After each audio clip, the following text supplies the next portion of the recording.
Hey there, Ian, Bearded Audio ASMR, with another ASMR tutorial.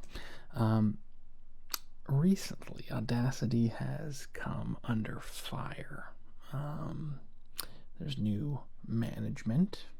Somebody bought Audacity and they've updated the terms and conditions, and they've made it pretty clear that they're willing to sell your personal information to anybody that wants to buy it.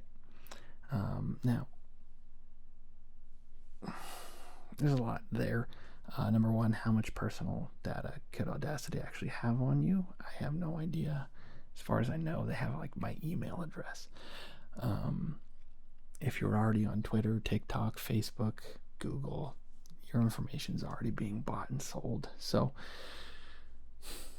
that said, if you want to move beyond Audacity, I'm going to show you here real quick how to use Reaper, which has been my main audio editor for ASMR, for podcasts, for music mixing and mastering for about 7 years now.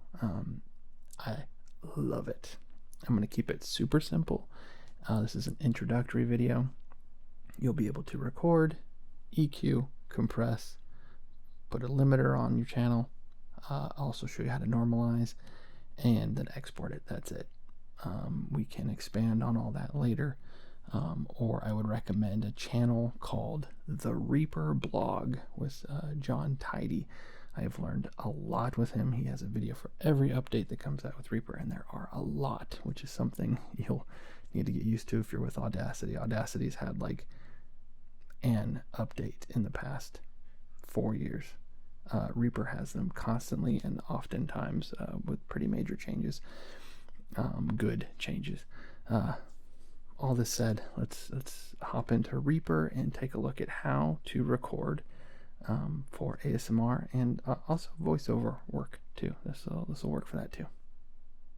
All right, so at this point, you've gone to Reaper's website, reaper.fm. You've downloaded the latest version of Reaper. I'm on Reaper 6.31.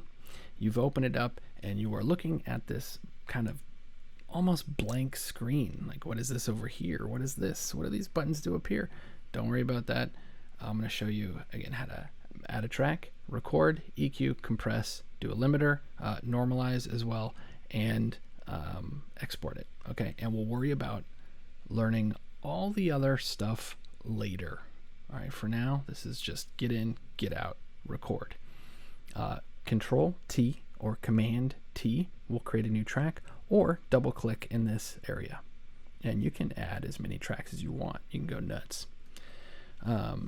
After you've done that, you want to make sure that you have the right audio device, right? Your Scarlett, your Yeti, or in my case the SSL2. You can hit Command P or Control P or Command comma to open up preferences and select your audio device. It's going to be under audio and device. Don't worry about any of this other stuff here. Now what we're going to do before we record is come up to this area here and name our track. I like to name my track what the microphones are, and then you can do record ready, this red button right here. And then in order to make it a stereo track, you're going to go input stereo, and now it's doing inputs 1 and 2. Alternatively, you could have this set as mono, input 1, create a second track, make it in record ready, change that to input 2. You can pan 1 right, 1 left, and now you kind of have the same thing, but it's on 2 separate tracks. But for this, I'm just going to do a single stereo track. Let's record. I'm going to do tapping on a book and some page turning, and then we'll come back and add that EQ, compression, normalization, and limiting. You can hit Control R, Command R, or come down to this red button here, and let's go.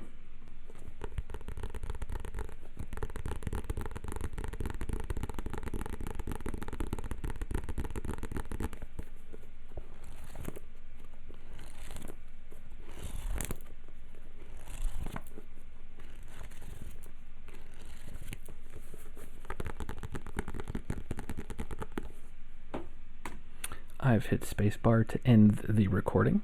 I'm going to save all. You could delete it if you hated it, but I liked it, so I'm going to save it. We now have what we just recorded. I'm going to unarm this track because we don't need to record anymore. Let's go ahead and listen to that. Wow, exceptional tapping. In order to normalize, we need to go to the properties of this media item. So you're going to go here, double click on it, and you'll see media item properties. There's a lot here. Just like right here, normalize. Focus on that, okay? Boom. It's going to tell you, hey, I'm going to turn this up by 14.3 dB. You say, okay, cool, apply. And it has been normalized. Now we're going to add EQ, compression, and a limiter. We're going to go to effects. In Reaper, you have a lot of plugins that come installed with it. They're located under JS and Kakos. We're going to use Re-Comp and Re-EQ from Kakos. We'll add those. And then we're going to go back to add over here, and we're going to go to JS, and you can scroll down. There's a lot of plugins, but we're looking for a limiter, so we'll just type in limiter, master limiter. There we go, perfect. There's a few different types of limiters, but master limiter is really all you need. You want this to be at the bottom of your effects chain. EQ, it's good practice to have that before the compressor. And the only change I'll make to the limiter is I'm going to change the limit to -1. That's it. Enter. Re-EQ, we can see the analyzer if we hit play.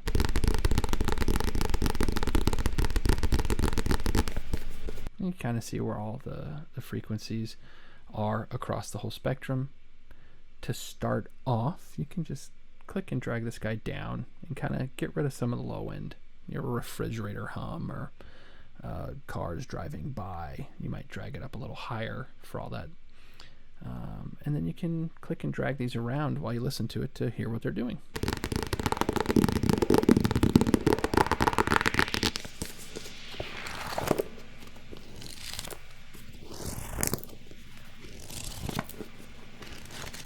So if you've got like a harsh S sound, or there's a high frequency electronic weird beeping or something, you can use these to help turn those frequencies down, right? And to make these skinnier or fatter, you change the bandwidth.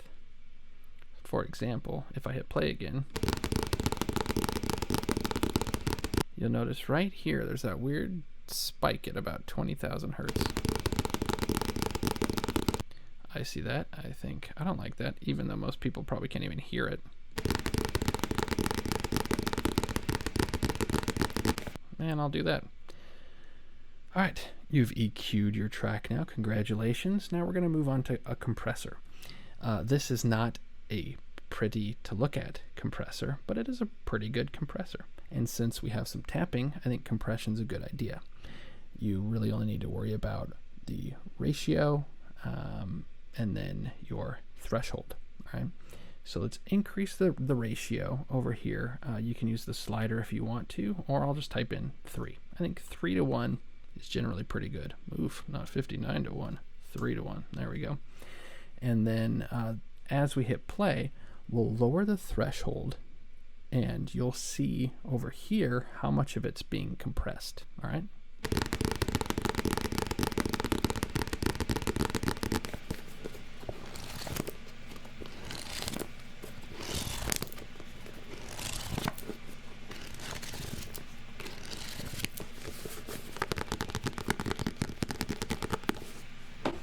I think a pretty good compression level is when the loudest parts, in this case the tapping, are hitting, around -6. I think you're sitting in a pretty good spot there. That's your compressor. That is going to hit the master limiter last, and from there you can export. All right, so let's go.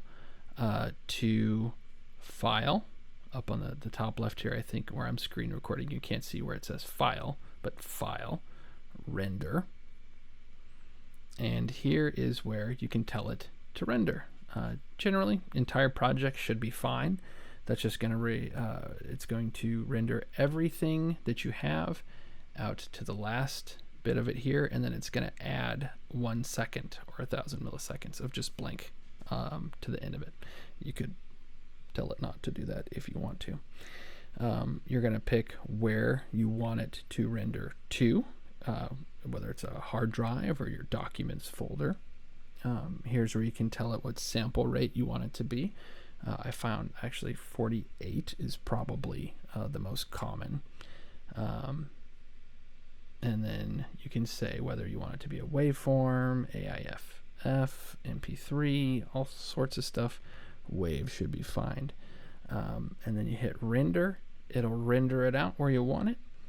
And that's it. I do want to address the fact that Reaper is super overwhelming. There are a lot of menu options. If you accidentally right-click something and you see all this stuff, it can become super intimidating, and you might be tempted to just like quit and just be done, right? If I right-click over here, oh, there's more stuff. If I right-click on this, oh my gosh, what does all this stuff mean? Ignore it for now. You've seen how to record. You've seen how to export, how to add some effects. Just worry about that for now. Get that down, and then you can start to see what else Reaper is capable of. All right. You'll notice I didn't do noise reduction. Unfortunately, Reaper does not have a noise reduction tool on par with Audacity. That's where it has the leg up for sure.